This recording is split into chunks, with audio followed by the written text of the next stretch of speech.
now, money, anything. Hey, ooh, got the foot on the gas, pedal to the metal when I'm getting to the back. Hey, got the foot on the gas, pedal to the metal when the lane moving fast. Hey, hey, let them all cross. If they hate, then let them hate and make a bigger boss. Hey. What is up, ladies and gentlemen? We are back. We are live. It is the Freight Coach Podcast, and it's in front of us, like it's a literal studio audience right now. We got people behind us here. You can hear them in the back. Yeah, let's go.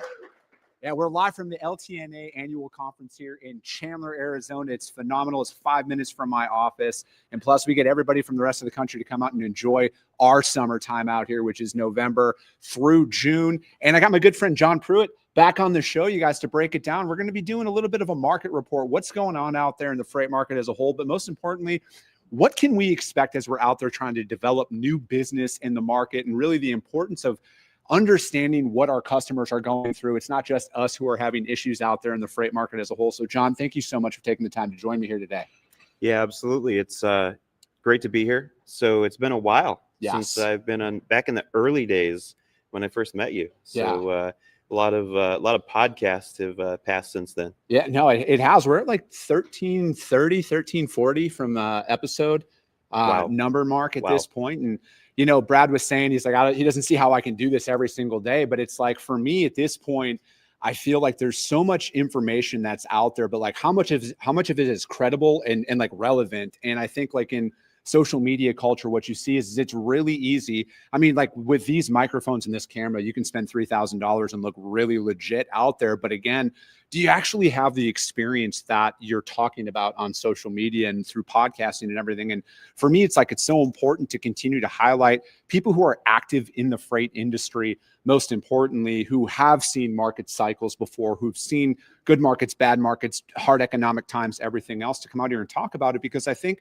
at least from my perspective, yes, right now it's challenging to onboard new business, but like at the end of the day, there's a lot of similarities out there, because it was never easy to onboard real customers that you could like grow and scale with. Like finding somebody to quote, that's still in today's market. It's easy if you can, you know, in 30 seconds you call them and they're like, oh, well, add you to our distribution list. That doesn't mean you're a great sales rep. That means them and everybody else out there who's called them gets that exact same opportunity. So from your seat today, Jon, as we're going into 2026, what is something from your guys' perspective that you guys are paying attention to the most in regards to the transportation market? Yeah, so that's a loaded question. So everybody here, hands are poised over the notepads. Everybody's taking notes. So, and I don't blame you. So that's the $1 million question, right? So what sets you apart when you're going to approach a shipper or anybody that you're looking for an opportunity with, right? So number one, what's your advantage? Like, what sets you apart from everybody else that's making the same cold call? As a shipper, what we're looking for is, I go back to, have you done your homework? So do you know what I'm looking for? So, you know, for my industry, we're in food and beverage. So if you come to the table and you understand that I'm in food and beverage, and you have an understanding of what I'm more than likely looking for in the food and beverage space, then you're going to make, you know, a pitch, so to speak, that says, hey, you know, Jon, this is what I can offer you tailored to your industry. It's not always about cost. What matters most to me is what kind of service can you provide? What kind of, you know, enhancements can you give me that relate to service, to my customer? Cost is important, but what really matters to me is the service you can provide. Are you going to be available when I need you? When everything goes wrong? What does your team look like? What does technology look like? So can you give me the whole package? And are you available, you know, when everything goes south, right? When everything goes wrong. Everybody's going to come in and say, I can do whatever you need, whenever you need it. And that's generally the pitch that you throw out the window, because if you can say, I can do it all of the time, that's likely just a bunch of BS, right? I mean, let's just say what it is. But the one thing that sets them apart is just, you know, when you come in and just say, hey, transparently, this is who we are, this is what we can offer you, this is what we're good at, that generally resonates with a shipper, because you've just laid it out there. This is what I can do for you this is who I am, and you've done your homework and you understand at least somewhat who I am. Yeah. No, and that's one thing I think that selling, starting out in this industry in 2011, like I did as a broker, that was the mentality that was out there, right? You need to call people and you need to say, we can do anything. Just give us an opportunity. We'll get in the door. And being out and restart. So like I cold started our brokerage back in 2022, me and my business partner.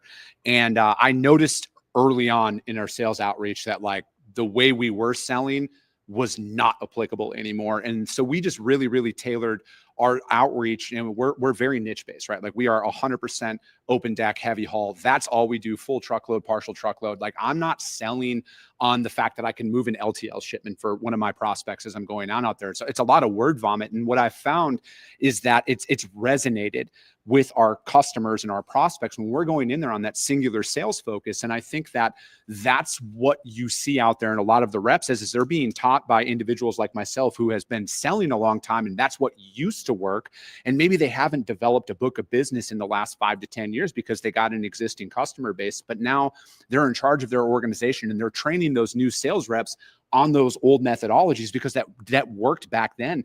And I can sit here and say from somebody who's sold in both markets, it's like, that's the fastest way to get hung up on out there. And it's a slow play, right? Like no business out there is flourishing at the levels that the post-COVID boom brought. Yeah. And, when you're going in there, like everybody's looking at every little thing. And I've started really adopting the mindset when I'm prospecting somebody is like, all right, you have competitors, right? Like we were just talking in depth before, earlier today about with energy drinks now and how many subcategories are out there.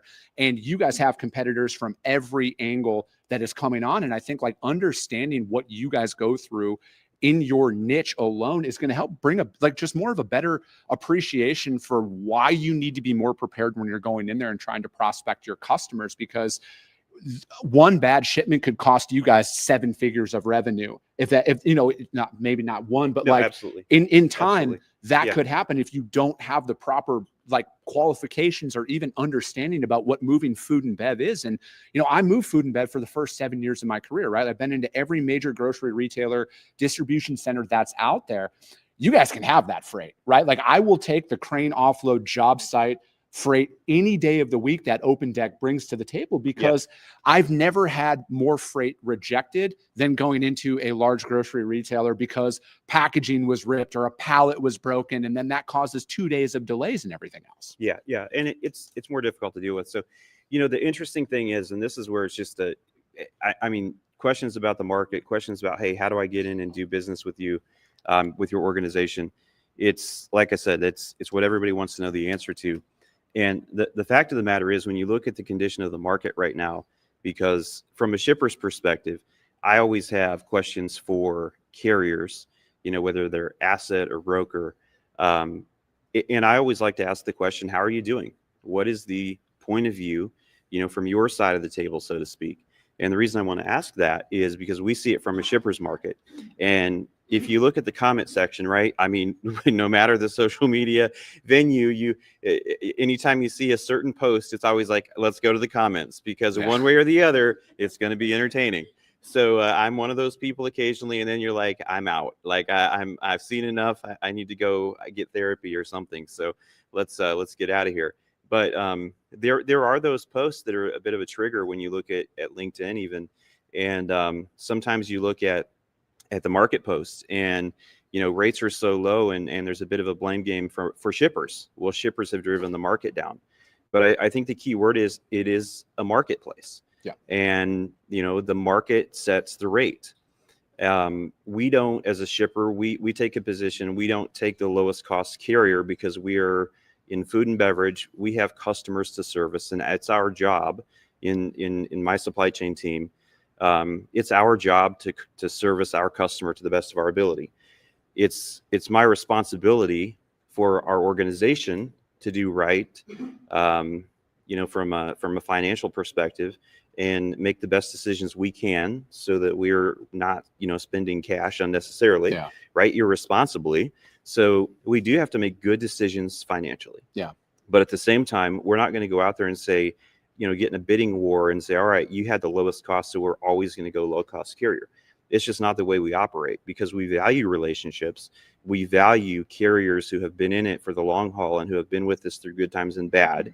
And we're going to respect that relationship, and we're going to continue to work with that carrier, even if they're not always the lowest cost, right? We're going to onboard carriers who sometimes are not the lowest cost because they have a better value proposition. Yeah. So you don't always have to win on price, but you need to bring something to the table that sets you apart. Whether it is in today's environment, right? It might be the fact that you've taken the time with your organization to invest in an API. It's like, that's very simple. But right now, when you look at spot freight, right? If your organization has API for spot versus manually bidding on spot, that's something that from a shipper's perspective is more advantageous, because I don't have to wait an hour for my freight to set on the spot board in my TMS. I have an instant rate quote back on API. So a lot of shippers are going to spot boards or API freight only, because that way they can have spot quotes immediately assigned to a carrier. All of that racks up to better service for customers, because we're not waiting on, the typical hour that freight sets on a spot board, where folks are having bidding wars and putting in the rates. So that's just one element. Have API capability for spot if you're going to do spot, right, for shippers. That sets you apart. Yeah. So one little thing that you can invest in as a carrier, and now that's, a value add, right, for when you make that cold call, we make that approach to shippers, like, hey, we do API. That's just one thing. There's a lot of other opportunities, but it's not always bargain basement prices. It's service, it's technology, and ultimately it's a relationship that you build over time. There's folks I've talked to for years, and finally things worked out, right? Timing was there, and synergies just clicked. Yeah. And we still do business to this day, but I feel bad. It's like, hey, we've talked for 4 years. I met you at every conference and we get along great. I'm sorry, I still don't have freight. Yeah. No, it's the way it goes. But I think that's also understanding what style of customer you're going after, right? Like, you guys are what is considered an enterprise shipper. You guys move thousands and thousands of shipments every single year.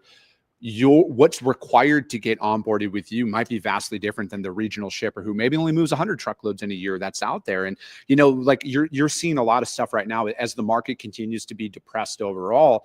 You're seeing bankruptcies becoming more and more prevalent out there in the media. How important is that from some, in your guys' seat, to talk about the financial stability of your company, so you're not paying us, and then 6 months later, after a company goes bankrupt, you're now paying every carrier that hauled for that provider?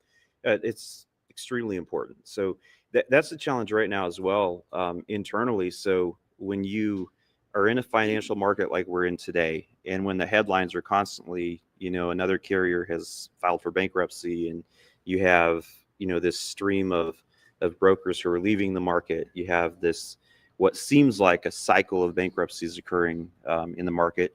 When you look at the headlines, they're, regardless of what, last year's November headline said about the recession being over, then you have the tariff headwinds that have come in again. It's a wait and see approach, because you really don't know what's going to happen month to month, in some cases week to week or day to day. So we have to navigate the current marketplace and see what happens. So as a shipper, again, to be responsible, we can't just go out and sign up a bunch of shippers without understanding what is their financial stability, what is your outlook, right? We have to ask those questions.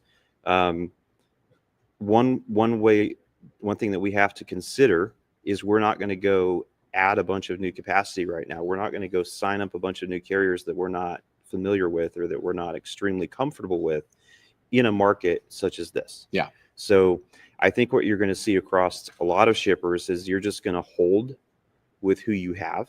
You're not going to see a lot of new capacity coming on board. You're not going to see a lot of new carriers onboarded in a market such as this. Yeah. And instead, you're going to see a bit of the reverse. You're going to see carriers, some of, again, it tends to fall towards the brokerages. You're going to see some of those, the brokers that may be a bit underutilized potentially start falling off. And it's unfortunate, but it is one of those scenarios where we have to see, where is the market going? Like, what's happening? Because from a financial point of view, who's going to be around in the next 6 to 8 12 months. Yeah. And one more point on this, and this is something I was talking with some folks last night here about, is, we go back to relationships, right? And from the very beginning, I would say everybody I've signed up as a carrier has always been very much relationship based. Occasionally it's need based. It's like, I need a specific carrier, to run freight for me on these lanes. This is the type of freight that I need moved. So I'm going out and I'm shopping. Yeah. Right. It's every provider's dream, right? You have a shipper who's shopping and it's like, it's Christmas. So everybody's got their hand up. Most of the time you have so many contacts, you don't need to do that, but once in a great while. But most of the carriers that myself and our transportation team back at the office have onboarded, it's folks that we know them. We've been in the industry long enough that it's all relationship based. Mm-hmm. And I would say the challenge we have is in the market we've seen during this downturn is you lose the reps at the carriers that you've done business with for years and years. And so that go-to contact that you have at your favorite carrier, you realize it was your favorite representative at the carrier. Yeah. Then you have a new account manager, you have, somebody new at the dispatch team, and it can be a completely different experience. Yeah. So I would say, and I'll actually pitch this back to you after this. Sometimes you might have to hold the stop sign up for me. No, this is, they don't need to hear me. It's like, what's Chris doing over there? He's putting the stop sign up for John. I'm just looking good, man. But what you have to do sometimes is, there are carriers who have a really good continuity plan, right? So they're going to lose an operator. They're going to lose somebody, on the account management team, and they've got a plan. You never know anything changed, right? But there are some folks from a relationship team. It's the person you're calling at 11 o'clock at night. Hey, something happened with the load. What's going on? They're always answering their phone. They live and die with your freight. That's why we're doing business with them. All of a sudden they're gone. They're working for somebody else, or they left the industry. Yeah. So that has happened, more and more frequently over the last, couple of years as folks are exiting the market or changing to different organizations. So that's a challenge. How do you manage that, right, with your customers? How do you retain the shipper when you lose their key contact? Yeah. So I guess my question to you then, John, is how, because, as somebody who's building up their organization, and I'm sure as a lot of you guys in this room have, and you know what, you're not a sales rep anymore. Now you are in leadership. How important is it, especially in a high turnover industry that is freight, and especially inside of freight brokerage, right? Most people rarely make it past 6 months. How important is it for somebody like myself, who's the leader of my organization, to stay in touch with you, to know that, like, hey, John, I might not be responding to everything, but I am still behind the scenes. You can still contact me. Is that something that you would look for in the event? Because people are going to change jobs at the end of the day. How do you help people manage that change from a leadership perspective, that maybe they onboarded you, now they have moved on and there's another rep, but that rep is changing? Would you like to see somebody like myself call you and say, hey, John, this is what's happening. This individual is leaving.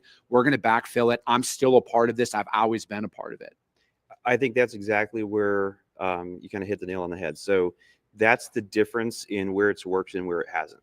So when we've had operators who have changed, so, we've had, whether it is our, account manager, whether it's someone who's just, because depending on, your structure, it might be, it could be somebody who, they're managing at a dispatch level. They're just, they're running your entire account.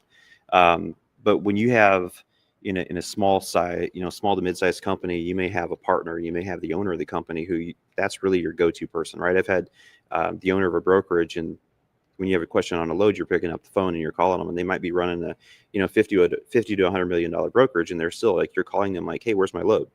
And they're always answering the phone. It's probably not the ideal structure, right? Yeah. When you're running a business like that, but it worked. So when you lose that operator in the organization, the ideal scenario is exactly what you described. So if I can just stay in touch with leadership at that team, and they're coming back and they're like, John, here's the deal, right? This person left, found a new opportunity, or, I don't need to know all the details. Most of the time I get that phone call on the side and I might know all the details. For anybody listening, that's never happened. All right. So anyway, everybody's been cool, but for when that happens, if we get that communication, right, from leadership, and they're like, hey, we value your business, and you're continuing that relationship from the top down, right? So that's going to likely save your business. If I found out 3 months later that I have a new account manager and that's why my account's been struggling, that's a situation where we're probably already looking for somebody else. Yeah. Right. So again, a bit of a roundabout way to answer the question, but it is 100% where even at your level, right? Like, hey, I own the company, or I'm in a senior management role, but I see that I've lost my account manager for this shipper. I need to reach out and say, hey guys, here's what happened. Let's make sure you're okay. We've got a plan. We're going to make sure your account is taken care of in the meantime. Yeah. So with, you were bringing up tariffs earlier, and, and with maybe there's not going to be as much of an opportunity for new providers. And, because I've been talking about this on my show a lot recently, is it's like, you need to be really focused on deep selling with your current customers right now, because in the event the market does tighten up, right? And again, I'm still 50-50 on there being any meaningful change in the next 12 months out there. I think that there is a lot of policy coming down from DC that is really hinging upon any economic growth in the next 12 to 18 months. But I also look at it that, when you're in the door with somebody, you got to be really deep selling them right now, because just internally, 70% of the growth of my company last year was with existing customers. It was growth from existing customers. New business, yeah, we onboarded, but it has taken years to even get that first opportunity that comes along with that. So how much are you guys looking, we'll kind of tie in tariffs a little bit here, not knowing, and again, this is me not knowing where you guys get any of your raw materials from. How are you guys balancing that out while looking at your transportation spend of going into 2026, not knowing what your cost of goods are actually going to look like? Yeah, no, it's a great question. So first off, I'm going to shout out to the procurement team at Nutrabolt. So they've done a fantastic job of really kind of reading the tea leaves and onshoring, a significant amount of materials. So we're in a good position, in many situations. That being said, there's a lot of volatility in the market. That is the understatement of the month for sure. The volatility is real. The great news is, good and bad news, our growth has been phenomenal. I've added more gray in the last, I think, couple of months than I have in the last few years. So with all that continued growth, like you said, there's a lot of growth going on for our providers as a shipper. So we have, increasing load counts, we've got increasing opportunities. But when you look at market volatility, where's everything going to go? Do we have exposure when it comes to, tariffs, when it comes to raw materials? There's a whole, different conversation related to that, because it looks, there's some of that exposure is more, it could be with more partners. Yeah. Obviously everything impacts your landed costs, right? Everything impacts, how we do business, where we do business, and opportunities. And the ultimate phone call that says, hey, Jon, you've got to tighten up on your cost. And I go back to the carriers and be like, hey guys, it's a fantastic market. Everybody's making lots of money. Can you give me your freight for a little bit cheaper, right? No applause. All right. So I just testing the market. I was testing the market. So all right, we're gonna hold where we're at. But anyway, but you do. So even in the market we're in as a shipper, they're gonna come and they're gonna like, look, we need to tighten up on cost. And I know it's like right now, it's like, what exactly am I supposed to tighten up on? But we have to be aware of volatility and understand what can we do to make sure that we are hedging against any type of the challenges that we expect to face. So with that being said, we still are seeing significant growth internally. Mm-hmm. So we're still doing significant, planning with our partners, and it's really just about how do we optimize what we have in hand. Yeah. So how do we do better? How do we reduce, handling of the products from point A to point B? How do we, optimize the current network that we're in? Yeah. How would you recommend, hearing that you guys are growing out there, and I know you guys completed an acquisition and everything, you guys have new product lines rolling out. I'm actually going to show this on screen because this is awesome. This right here is one of the new, it's pre-workout. This is going up in my office. But you see a lot of this. There's opportunities that come internally from like I'm convinced that a lot of our growth is going to come from inside of your four walls of your organization. And when you hear you saying that there's increased opportunities that are there, how would you recommend somebody coming to you and saying, hey, we can take on more, we have more lanes that we can handle? What does that look like from your perspective? Yeah, absolutely. So the good news about, so if you're an incumbent with any organization, you generally have access to data, right? So if you have access to data, leverage it. I think that's probably, I hate to use the phrase, but that's a no-brainer for anybody in the room. If you're already hauling for an organization and you have access to data of any kind, and you know that a shipper is moving freight and you're not the one hauling it, if you've got your foot in the door already, then run some analysis, try to understand what more can you do to move freight for that organization and leverage, whether it be backhauls, whether it be just leveraging opportunities. There are some scenarios where carriers have an advantage. So if we have carriers who are doing significant volumes, they can run their own network analysis and say, hey, we ran this analysis, we were moving freight from multiple points, we can do some kind of a pool consolidation, that cross dock, etc. They're at a bit of an advantage. So just call it what it is, right? We have folks who are running intermodal, we have folks who are running full truckload. So there are players who are at an advantage, right? Who are already moving larger volumes of freight. But I would say, number one, start with the data. Do you have data for an incumbent that you're already moving freight for? Okay. Can you leverage that data into any type of analysis that you can take back to the shipper? Unsolicited, say, hey, we did the legwork and we found some opportunities. Do you have any interest?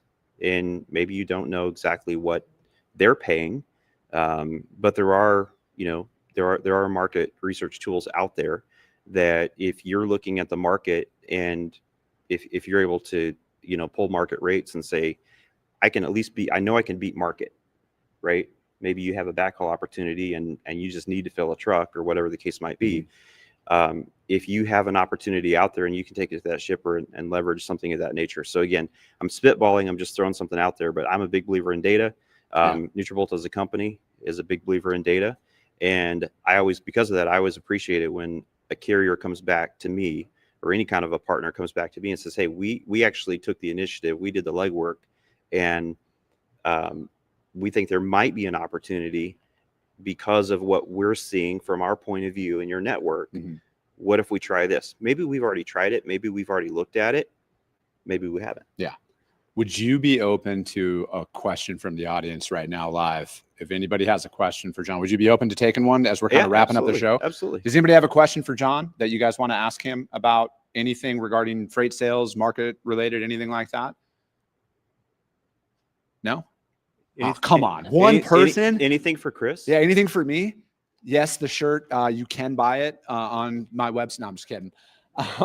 Is that Wisconsin Hunter Orange? No, I got this like when I went into business for myself. I'm like, I got to stand out in a crowd. And if you go to a lot of transportation conferences, everybody's no offense to anybody who's wearing the dark blue blazer right now with the light blue undershirt, but you see it everywhere. And I'm like, if I'm going to do this and I'm going to stand out in a crowd, I got to wear blaze orange. Yeah. And then again, I'm pushing up on 40 now. So I stopped rocking the backwards hat at every single appearance and trying to bring a little bit different look. I'm trying to show the multiple sides of me is all, but no, I go with the orange for that because I want to stand out in a crowd. I want to be noticed from that perspective. And I feel like no one's going to be my cheerleader like I'm going to be my cheerleader. And if I want my brand to grow, if I want my company to grow, it's going to start and stop with me. And why not do something that everybody's going to remember? They will remember orange. All of you in this room will remember. If you've never heard of my show before, that's the guy that we saw talking at the LTNA. Anytime you see orange, Honest, my friend over there, he even noticed it because like I have orange tape on my light that broke. Thank you, Southwest Airlines. But we're not here to talk about that right now. But again, it's all about the brand out there. Yeah. But so we do. Let's go. Where are you seeing the biggest disconnect today between what shippers expect and what carriers can realistically execute? The question was, what is the biggest difference between expectations of shippers and what carriers can actually execute upon? So that's a great question. I'm trying to think of a good example because I'm going to take cost out of the equation, right? So we're gonna stay away from cost. And I would probably go with, so the categories. I'm going to throw a couple categories from my perspective. So what do I expect from a shipper? Okay, so aside from cost, what I want is a real-time answer on tracking. That is the second thing that I expect most from every shipper out there. Surprisingly, that's probably what I have to still chase the most from full truckload carriers is real-time positioning of where's the truck. And for when you look at the landscape of TMS enablement and tracking, that's probably still the most challenging response that I have. And I would say a bit of that is related to when you have brokers in your network, just because there can be a delay between the actual asset provider and sometimes the broker. So I would say real-time tracking. That may be a surprising answer. I'm a bit curious if you find that a surprising answer. I would say so. Okay. Just Okay. with all the technology out there, I would think that that's a little bit more ahead of our time. The fact that you have to still chase that down. Yeah. That's actually really surprising to me too. But it's also, subtly, as somebody who's out there trying to build their book of business, it's a competitive advantage. But at the end of but like that's the thing is my big takeaway. I'll add one more to that real quick. Sorry. I'll add one more to that as well. So this one might even surprise you more.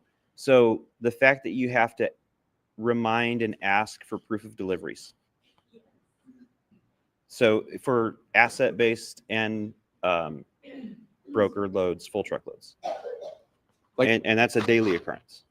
I look at this, John, and everything you're talking about right now as your biggest pain points is like, I don't see how it's still an issue. Like, unless you're trying to hide something, right? With technology, right? Yeah, with technology. Why should you have to do that? And how many people come into your office and with your guys' team, they're like, we have real-time visibility. We have all of this stuff, but then it doesn't come along with it. So again, I look at it, you guys, like the fundamentals of this industry have not changed in my entire career. They need honesty. They need real-time updates on what's going on, that proactive communication approach on what's happening. And you do that. And if he's having that problem with the company of their size, imagine what everybody else is going through. So like, look at the opportunity. Do you, again, I'm a massive proponent of technology, and sorry, any tech vendor that's here right now, do you really need to invest in that level of communication, or is the cell phone in your pocket sufficient and you're not doing it? Right. So it's like, I look at it as the fundamentals are always going to be the greatest separator that's out there. Your ability to pick up the phone and have a conversation with somebody. But to your point earlier, when things are going wrong, like the expectation of you like trucks showing up on time and delivering on time, like is the literal expectation. It's the problem that you solve when there's a delay, when there's an issue, when there's damage, to come to you and be like, hey, John, this driver's late. I already talked to such and such distribution center. They're aware they pushed it back 2 hours. This is what's going on. Or, hey, there was damage to 2 pallets that is on this one. We have photos of it. It's marked on the bill of lading. We sent it over to you. Where do you want us to dispose of it or bring it next? It's taking it a step further. But again, it's that proactive versus that reactive mentality that a lot of people have. Yeah. So, that one is, and to all the carriers that do business with Nutrabolt, we love you, but please send PODs. So now we'll find out if they listen to the very end of the podcast, right? So that's good. But legitimately, so when you think about the fact that, so we use a TMS provider, right? You literally can take a picture of the POD on your phone and upload it. So I would say that's a frustration from a shipper perspective is why. But a lot of that goes to education, and it's one of those partnership elements where when you onboard a carrier, when you're doing business with someone, right, it's understanding what are the expectations of the shipper in any element, right? What are the expectations of the partnership? And going into the partnership, understanding what is the minimum expectation? Like if you want to be considered like best in class, what do you expect from me? Did I do a good job presenting my expectations to you? And sometimes we've actually had to own that ourselves, whether it's, so I also, manage warehousing. So it's operations, so warehousing, transportation, and elements of our co-manufacturers and different things of that nature as well. So I have to take a step back as well and look at, did I do a good job explaining my expectations? It's not always on the provider. Sometimes it's on the shipper. And so we have to go back and say, all right, time out. You didn't provide the information because I didn't do a good job setting expectations. So kind of to round all this out, I would say set your expectations. So if I do the right thing and say, this is what I expect from my providers. And then if you say, all right, I can do that. And once you've committed to those expectations, now I'm in the driver's seat, and that's what I expect to see from you day in and day out.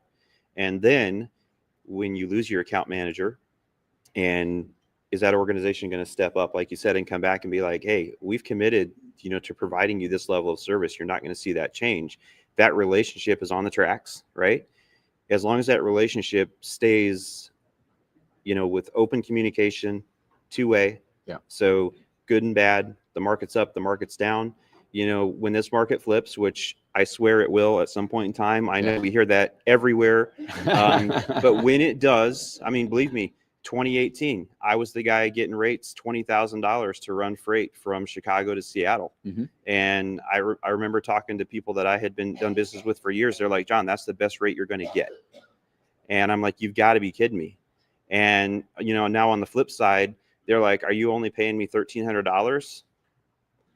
Can I have my 20 grand back? But really that's the way it works, right? Yeah, absolutely. John, thank you so much. We got to get to break here and everything.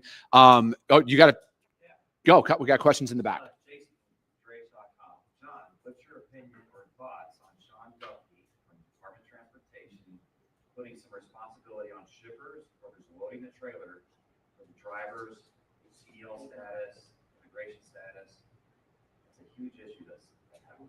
And for the people who are listening, the question is what is your thoughts on Sean Duffy making shippers be held potentially liable for any drivers that are showing up that aren't here legally, cannot speak English, and taking on that burden? Oh, at least he made me end with a simple question. Yeah, that's exactly. not going to get not anybody political at all. Hey, you know what? They wanted to make sure that Chris's comment section was well versed when we get going. So actually, I do have I think what's a good answer for this. So when you look at the state of cargo security in the industry right now, so we already have partners at our warehouses who are providing driver's license validation checkpoints. And I think that would really answer that question, because we have to ensure that when a driver comes in to pick up our freight, they have a valid CDL, that they are who they say they are, and that we are essentially performing a check on who that driver is. And from a shipper's perspective, if we are performing essentially a security check on the CDL that's been issued by the DMV, that's our responsibility. And I think that's as far as our responsibility would go. But we are taking that step. We've piloted that step with some partners. There's technologies out there that are available to us that we're working on now. Our point of view has really been more to address cargo security. So I think that's where I would park it.